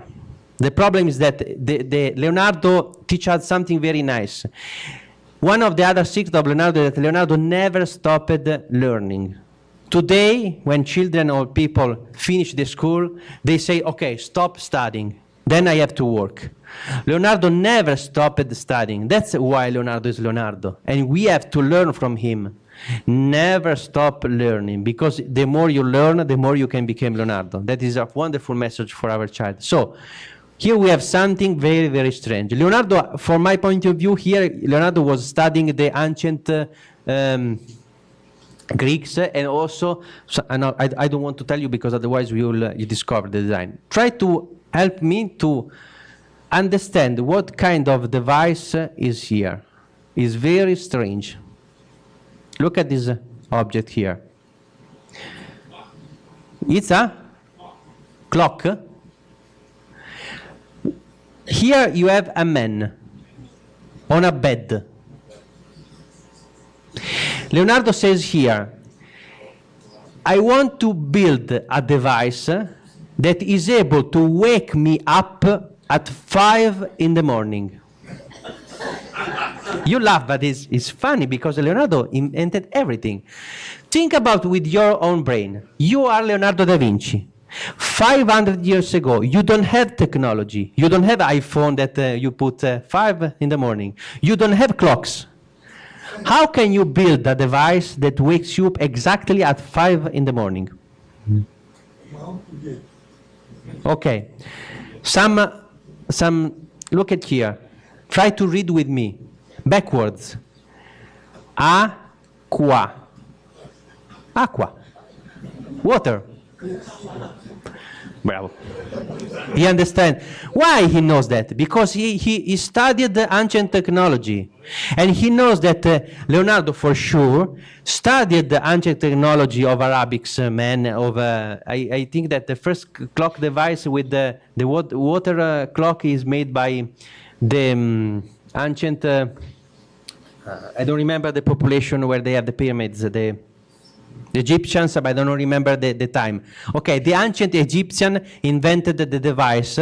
It's like a water clock, and you can find here, aqua.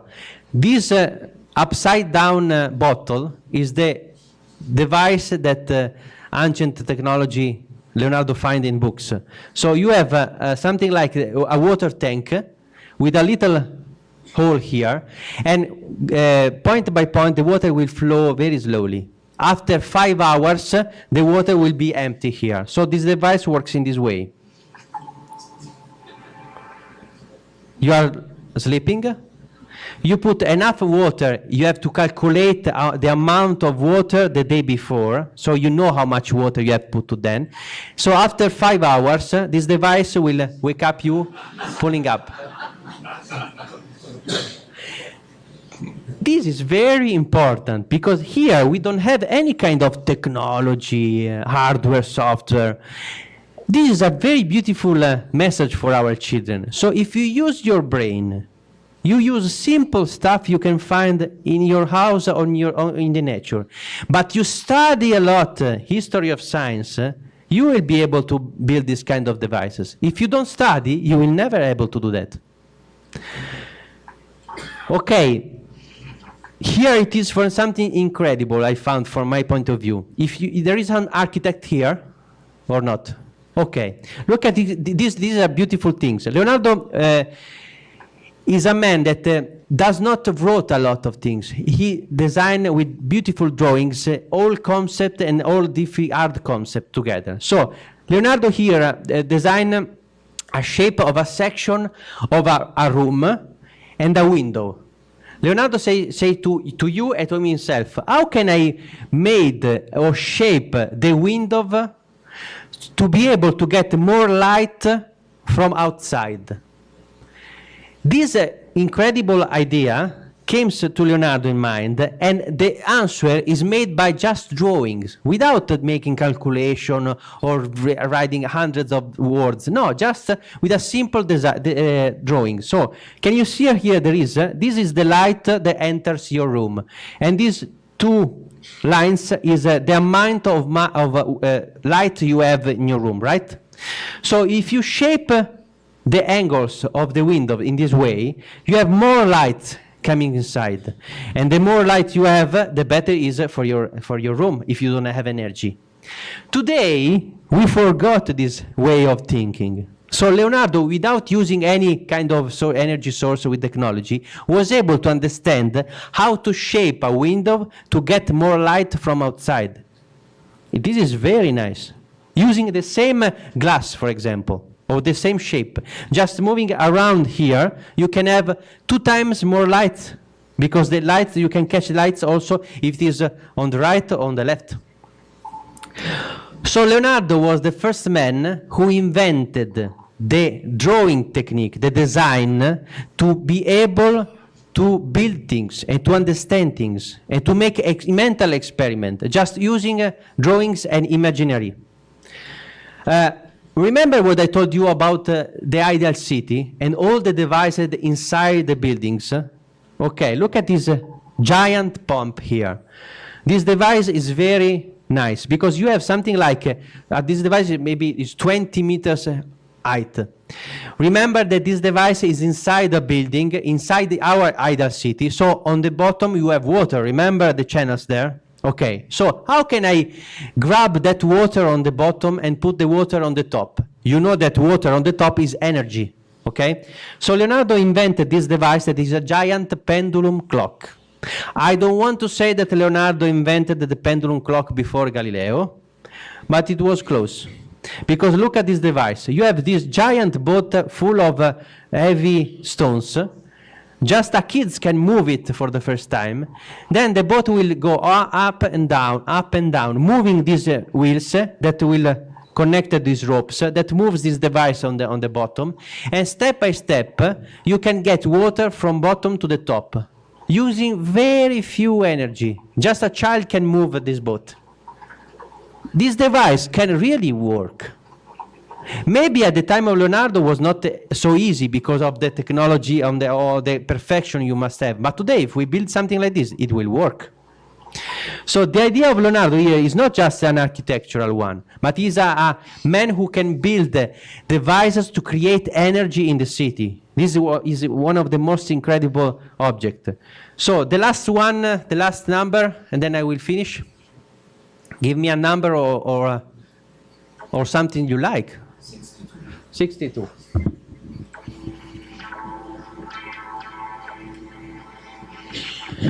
Okay, why Leonardo put a camel in his manuscript?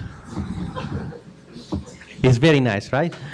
Because this tells us exactly what is the mind of Leonardo. Leonardo studied ancient technology, Arabics too, to understand that the more you study, the more you can sell to the Duke of Milan new technology. So he stole the technology from ancient Arabics and sell this technology to the Duke of Milan.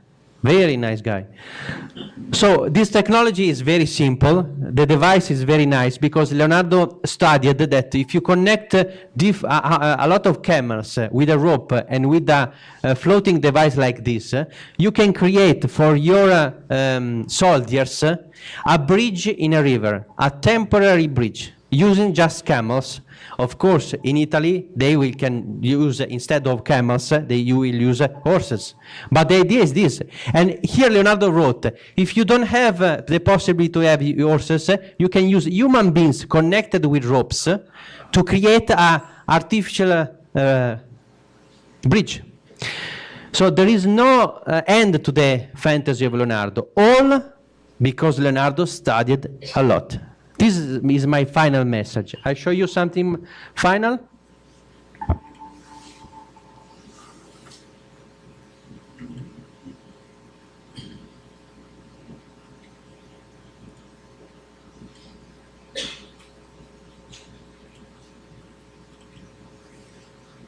Okay. So, for example, I didn't show you because we don't have time, but one of the most incredible flying machine I ever built was this. In this page of the manuscript B, I found many pages all connected together to be able to build one of the most incredible flying machine of Leonardo da Vinci. This was the mechanical eagle. I built it scale 1:1 in the Museum of Milan, and I tried to make it work because in scale 1:1. This is me on the machine. Look at close this machine. It is very nice. Can you see that the wing of this machine is not flat? All the machines I have seen in all museums are flat wings.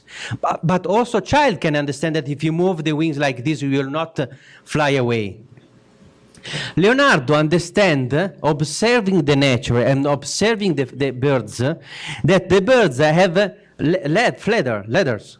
So this machine works in this way. When you press your mechanical wings very strongly, all these 100 devices made with wax and tissue will close up in the net. So you can press the air. Remember the screw, Ariel screw, the helicopter?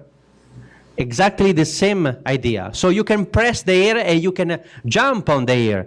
When you move your wings on the top, this 100 device will open and the air will flow through.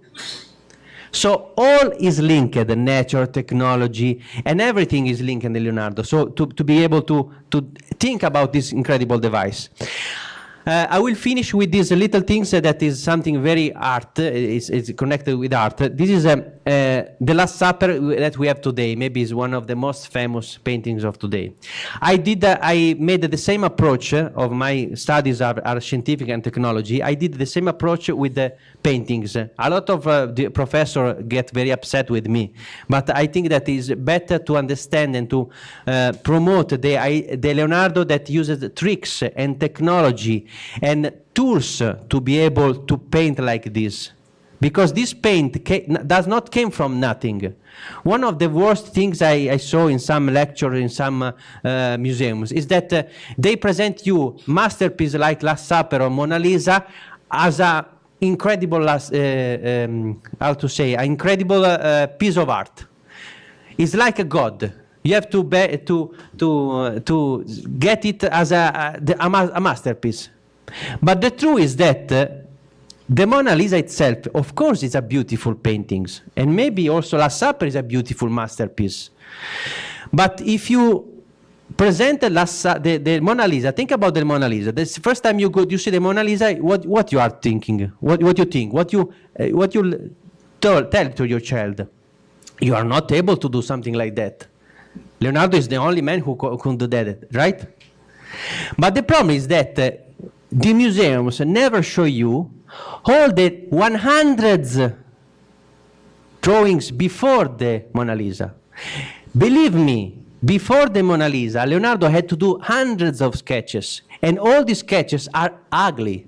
Leonardo did also ugly design, but the more you design, the more you sketches, the more you learn, the better you became. So it is like a process, and Leonardo uses also tricks to build this kind of things. For example, the Last Supper here. You believe that this is a masterpiece? Tell me the truth. It is a masterpiece or not? But why you say yes? Because you are convinced or because you read it on a book? Because if I show you this masterpiece, you can look at it in Wikipedia or on a book, please tell me the truth. This is horrible. If you put a child in front of the Last Supper in Milan, he will tell you, oh, it is completely destroyed, because we have no more the Last Supper of Leonardo da Vinci as it was 500 years ago. Because Leonardo was an experimental man. He wanted to do experiment all the time. So he never used the technique of the fresco on the wall like Michelangelo know about that. Because Leonardo wanted to be a perfectionist. Like in the Mona Lisa, he had to spend hours and days and months slowly moving your brushes on oil colors to rise perfection. Perfection is not something that jumps like this. Perfection is reachable in years and years. That's why the Mona Lisa is so perfect, because Leonardo passed years and years adding colors step by step with the brushes. Only with the technique of the oil colors, because you know that with oil colors you can move your colors step by step, day by day, without, you can do also mistakes, and you can correct these mistakes day by day with oil colors. With the fresco, no. Michelangelo know that. The fresco, you put the color, that's the color. You made a mistake, the mistakes will stay there. So Leonardo was scared about mistakes. He wanted to be a perfectionist. So in the Last Supper, he used oil colors. But the problem is that when he finished the painting, the oil colors was not good for a wall. Because of the water on the wall, the masterpiece was destroying step by step itself. So today, we don't have anymore the Last Supper of Leonardo da Vinci, but we have just a few horrible pieces of the Last Supper as it was. So my job, today we have something like this. It was completely destroyed by the war. Today we have a blank, white room without anything around. But at the time of Leonardo, things are completely different. So my work was to understand, can you see here in this scheme, how much we have today of the Last Supper and how much was lost. So step by step I used this idea. I collected all the copies of Last Supper right just before Leonardo finished it, and I used also all the drawings of Leonardo da Vinci to try to digitally create a digital representation of a digital restore of the Last Supper. used oil colors in a digital way, using also the same the object that Leonardo wrote. Can you see here? Leonardo sketches this. So from this that we have today, that is completely destroyed, step by step, we in Leonardo da Vinci 3 laboratories with Paolo Cannino that helped us very much for this. We was able to repaint the Last Supper in the digital way as it was 500 years ago. So today, my idea is that we have something like, this is the idea of my idea of the Last Supper as it was 500 years ago, full of colors. But the beautiful of this research is that I found that Leonardo never did only the square, but he painted also on the top, maybe on the roof, maybe left or right, because Leonardo wanted to have something that people, when they enter this room of it was not a church, it was the place where the monks eat. So the idea of Leonardo, it was to build an incredible masterpiece 300 degrees around you. And the idea of Leonardo was also to create something like a room inside a room. I show you a little video that was done just a few months ago. So for the first time you can see the Last Supper as it was 500 years ago.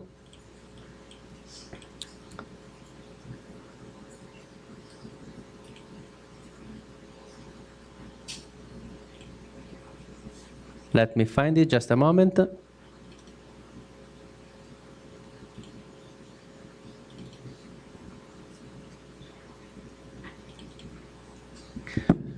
Okay.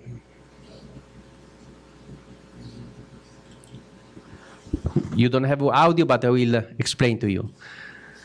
So we are, for the first time, in the day that Leonardo, after 4 years, finished the Last Supper. It is something incredible because the idea of Leonardo was to create a virtual room inside that room. The idea of Leonardo is that if I do something like this, people that will, monks that will eat in that room will feel the same things that to be next to Jesus. And can you see there are, for example, Leonardo made also some mistakes because the point of view is 4 meters high and people are 2 meters. So Leonardo destroyed some of his own rules to make it better. Because there is, can you see here, this is the perfectly alignment with the perfect point of view that is in the head of Jesus. One of the tricks of Leonardo, and I tell you one of the many tricks you can find in our book in Milan, Leonardo put a nail in the head of Jesus, in the center of the wall.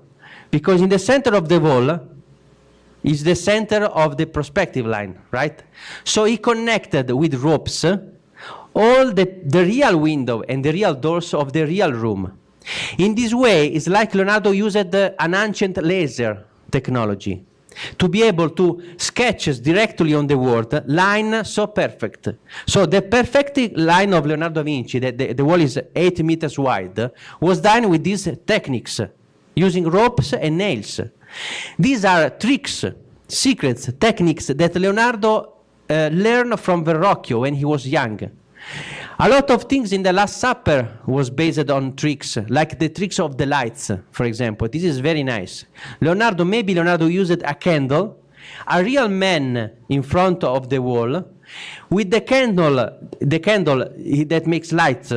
The man on front of the wall projected the shape like his shadows. So Leonardo was able to trace this shape to create a silhouette.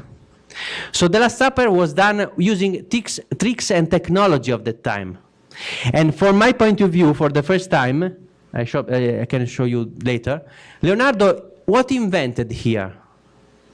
Today, what is the most powerful things we can buy in shops with technology? Is that right, that it's virtual technology?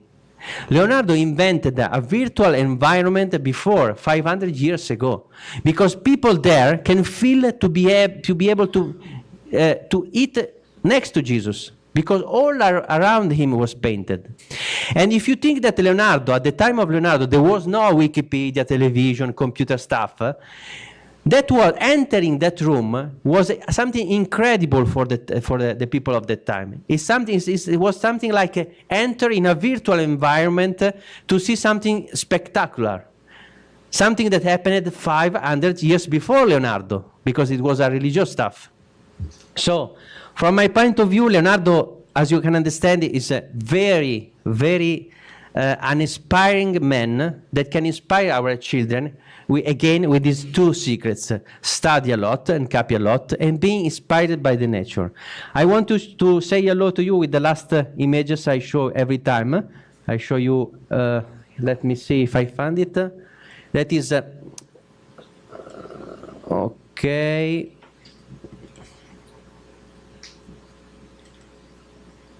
No, it's not here, but I'll show you later. The idea is this. Think about your children or you to be able for one day to live like Leonardo da Vinci. It looks like incredible, but we'll give you the idea of how big is this man. Try to be like a classroom workshop, to live one day, 42 hours, without technology, without any phones, electronic stuff, computer. Grab your book, empty book, go outside to the nature and try to spend some time observing nature, observing technology, go in museums.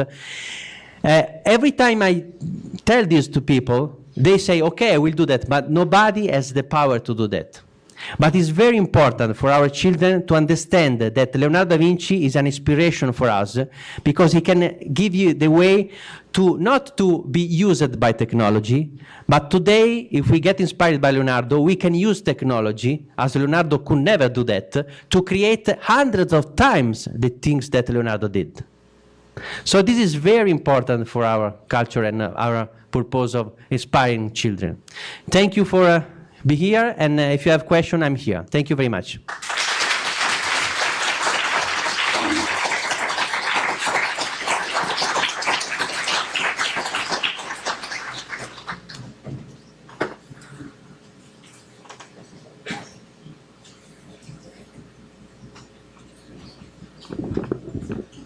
Temos tempo talvez para umas 3 perguntas rápidas, bem objetivas, e também avisar para vocês que lá fora, no hall de entrada, estamos passando vários desses vídeos do professor Mário Tadei, vão ficar ali passando o tempo do congresso. Perguntas?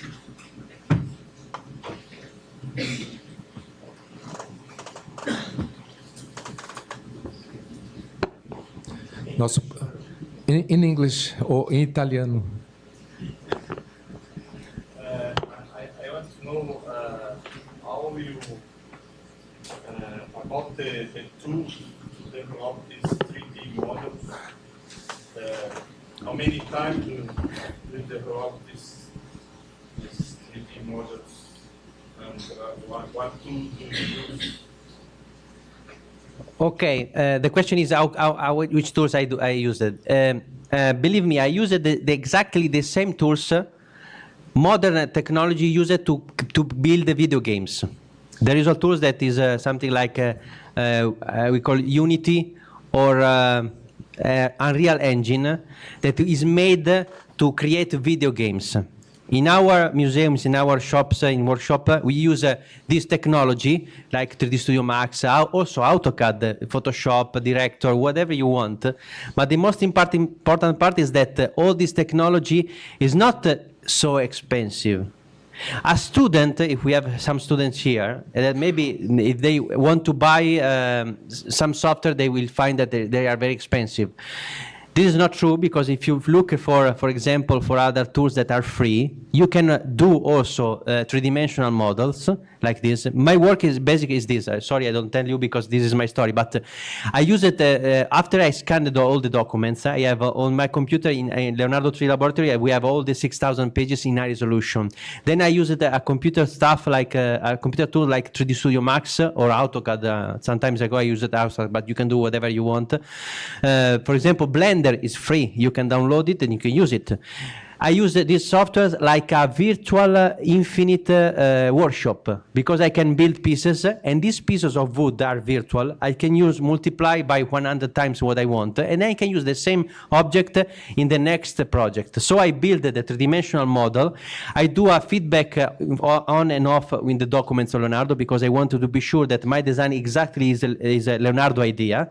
So I use this technology to have the rendering that is overmatched exactly the page of Leonardo.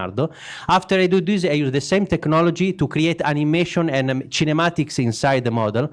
So I don't need to build the model to understand if it works or not.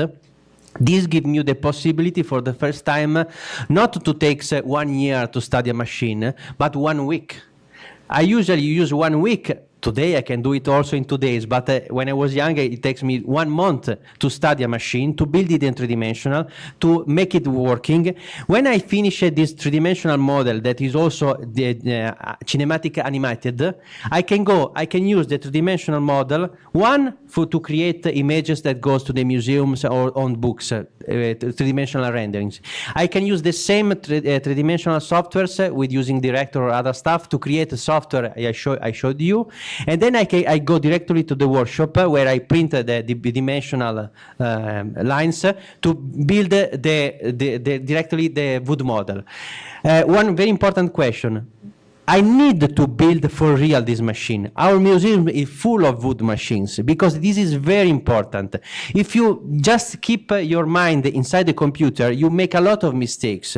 Only when you go to the real wood, you can feel it, you can understand that some machine, maybe in the computer they will work, but when you build it for real, they will not work because of the wood, because of the friction, because of many things. So the only way to become a real Leonardo is that we have to also to build machines. We can learn from building wood machine, then you can put this learning and this understanding back to the computer. I adjust it and then go back. I'm back. So actually in our museum we are studying about one machine every 2 months. 10 years ago I teach at the University of Milan. I remember that for building only a single machine it takes 2 years, because there was the professor, then the scholars, then the historical teacher, then the architectural one, then the man who in charge. So it was too many people, and the technology was not helping. Today I use the technology to help me to build this kind of stuff. The last thing you have seen is that I want to show you. We have time or not? We are about to finish now. Maybe waiting for the next question, I'll show you, for example, that with this I show you the Last Supper, interactive Last Supper. The software was made by a lot of work. We did also the digital restoring of the Last Supper using Photoshop, and we did a lot of work using a three-dimensional to rebuild it after studying from documents. And then, for example, here in front of you, I have a software. I can manipulate with my mouse. I can go left, right, top, bottom, and I can move myself. So we can be for the first time and see every aspect of this. It's like to be there for the first time. This technology here, I don't have the time to show you, but in our museums we use Oculus device. So you can feel to be there, and you can move yourself. I will present 2 months from now in Florence a new advanced technology, because I'm studying with the same technology, the virtual manipulator. So I have a software in Milan that I can manipulate with a virtual reality the documents themselves. This is very powerful, not just wow, beautiful. These are very powerful also to study, because for the first time I can use the virtual documents in scale 1:1 with my body, virtual body, in front of the scale 1:1 room, so I can understand how big will be the Battaglia di Anghiari of Leonardo da Vinci. That is a new work I'm doing. So it is very helpful also for the study of this stuff. I know that this is just a wow technology, but believe me, it is very useful also to understand the stuff of Leonardo. If you remember that machine, I show you some machine, I say to you, it is 20 meters big. Believe me, you will never understand how much is big, 20 meters big, if you don't have a headset virtual reality and you are there looking up. believe me. And it will cost hundreds of millions of dollars to make it bigger. So the technology is very helpful, and you can find, if you want, the technology to build this. The only problem is the time, and you have to want to do that, and you never to stop working. You have still working like Leonardo did for every time of your life. Yeah, last question, please. Please say your name. Yeah, I forgot. Maurício, Department of Philosophy. This virtual world killed the true imagination. He's saying that it's killing the true imagination. When Leonardo, I answer you. When Leonardo painted the Last Supper, killed the imagination of the Jesus that maybe everybody can imagine in a different way. Leonardo did the same things I did it, but Leonardo used oil colors. Today we can use oil colors, but we can also use modern technology. But oil colors of the hand, not the machine. I understand what you say. There are connections between hand and mind. Yes, I understand what you say. But I tell you something very nice. Maybe I'm killing some machine of Leonardo because I'm showing you my interpretation and showing you my interpretation. But what I am transmitting with our museum and my work is the passion of this work, is the idea that Leonardo has 6,000 pages to explore. So you can be interested, and maybe tomorrow or 2 hours from now, I hope everybody here, will try to find a way to buy these books and see what's inside. This is the good idea and inspiration. And what we learn from Leonardo is that the only way to become Leonardo is to study a lot. Without studying, there is nothing to be reachable. Wonderful. Thank you. Okay. Okay.